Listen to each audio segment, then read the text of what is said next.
ഈ ചോദ്യത്തിനുള്ള ഉത്തരം സമാധാനം പുലരുമോ എന്ന ചോദ്യം ചോദിച്ചു കഴിഞ്ഞാൽ വളരെ ബുദ്ധിമുട്ടായിട്ടുള്ളൊരു ചോദ്യമാണ്.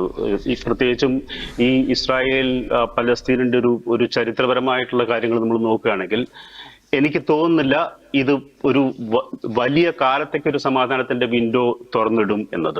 പക്ഷെ നേരത്തെ പലരും സൂചിപ്പിച്ച പോലെ ഒരു ഇമ്മീഡിയറ്റ് വെടിനിർത്തൽ എന്നത് ഒരു താൽക്കാലികമായിട്ടൊരു ആശ്വാസം നമുക്ക് അവിടെ കിട്ടും തീർച്ചയായിട്ടും. കാരണം 1.5 വർഷമായിട്ട് അവിടെ ഒരുപാട് ആളുകൾ കൊല്ലപ്പെട്ടിട്ടുണ്ട്. 10-50,000 ആളുകൾ കൊല്ലപ്പെട്ടിട്ടുണ്ട്. അതിൽ 1 ലക്ഷത്തോളം ആളുകൾ വികലാംഗരാക്കപ്പെട്ടിട്ടുണ്ട്. ഇങ്ങനെയൊരു കോണ്ടെക്സ്റ്റിൽ നോക്കുകയാണെങ്കിൽ ഇതൊരു കോമയായിട്ട് നമുക്ക് കാണാൻ പറ്റും ഇതിന്റെ ഒരു ചരിത്രത്തിൽ നോക്കുകയാണെങ്കിൽ. പക്ഷെ ഒരു പെർമനന്റ് സൊല്യൂഷൻ എന്നത് വളരെ വലിയ ഒരു ടാസ്ക് ആണ്. പ്രത്യേകിച്ചും നമ്മളിപ്പം നടക്കുന്ന വെടിനിർത്തൽ എന്നത് ഇസ്രായേലും ഹമാസും ചേർന്നുണ്ടാവുന്ന ഒരു സംഗതിയാണ്.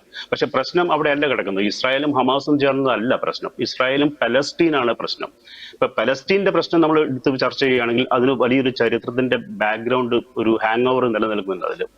ആ പ്രശ്നങ്ങൾ എപ്പോഴാണ് സോൾവ് ചെയ്യപ്പെടുക എന്നതൊരു വലിയൊരു ചോദ്യം നമ്മുടെ മുമ്പിലുണ്ട്.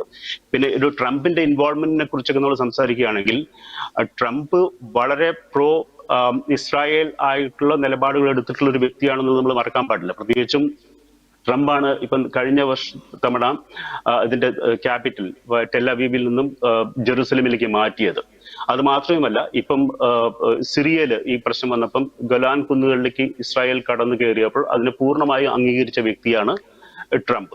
ഇങ്ങനെയൊക്കെ നോക്കുകയാണെങ്കിൽ ഈ മൊത്തം കേവലം വെടിനിർത്തൽ എന്നത് തീർച്ചയായിട്ടും വളരെ വലിയൊരു സംഗതിയാണ്. ആ പ്രദേശത്ത് ആളുകൾക്ക് വലിയ കഷ്ടതയാണ് ഇപ്പോൾ നടക്കുന്നത്. ഒരുപാട് ഇന്റർനാഷണൽ NGOസിന്റെ എയ്ഡ് ഏജൻസീസിനെല്ലാം കടന്നു ചെല്ലാനും അവരെ സഹായിക്കാനൊക്കെ ഉള്ള ഒരു സാധ്യത ഒരു ജനൽ തുറന്നിടുന്നുണ്ട് എന്നതല്ലാതെ ഒരു ലോങ് ടേം സമാധാനം എന്നത് ഒരുപാട് ദൂരെയാണെന്നാണ് എനിക്കിപ്പോൾ തോന്നുന്നത്.